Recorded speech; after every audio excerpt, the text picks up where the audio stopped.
globes glowing in a snowy landscape. Old-fashioned lamps illuminating a dusky meadow. Or telephones by a beach, their receivers suspended in midair. For the past 6 years, Ruen Guneriussen has spent his winters scouting for remote locations around the city of Stavanger. He's looking for sites of pristine natural beauty, which he transforms into large-scale installations using everyday objects. In this case, those objects are reading lamps. His work explores basic questions about people and their environment. When man invented fire, that was the moment where we started to reflect. Because we sat down around the bonfire with a lot of people, just looking into the fire. And just by the magic of the fire, we started to think about our own existence and reflect upon, why are we here, and all the big questions. That started then, so that's also an illusion of the light. Guneriussen has shown in galleries all over the world. His works fetch prices up to 10,000 euros.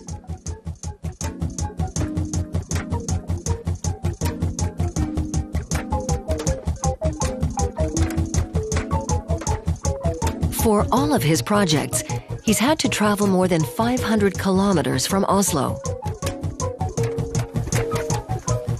Norway only has 5 million inhabitants, but much of its landscape is developed. It can take days before Guneriussen finds the right setting, a place without as much as a hut or a path in sight. To unfold their dreamlike quality, the objects he photographs must appear to be in total seclusion. It's what gives the pictures their subtext. In a modern society, communication has changed.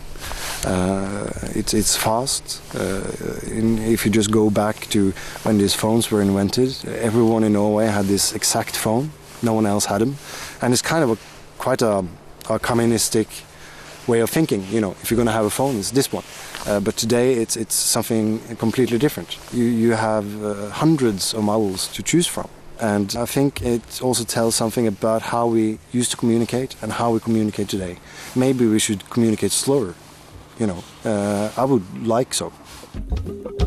Once Guneriussen has found a suitable setting, he has to haul his objects there.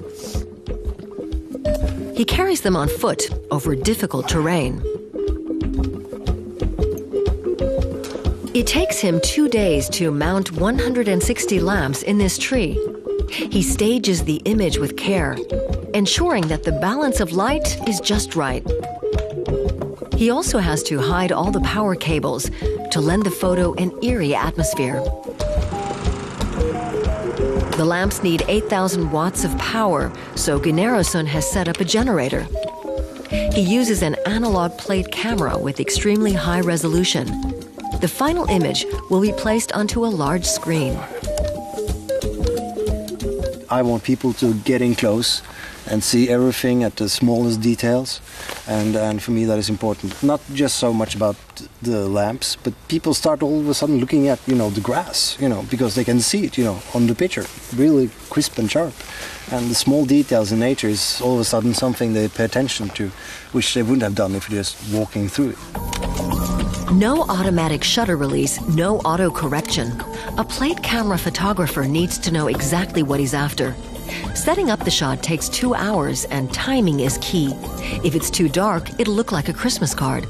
Guneriussen needs to shoot during the so-called blue hour. The dusky light has transformative qualities. In transition, there is something magical happening.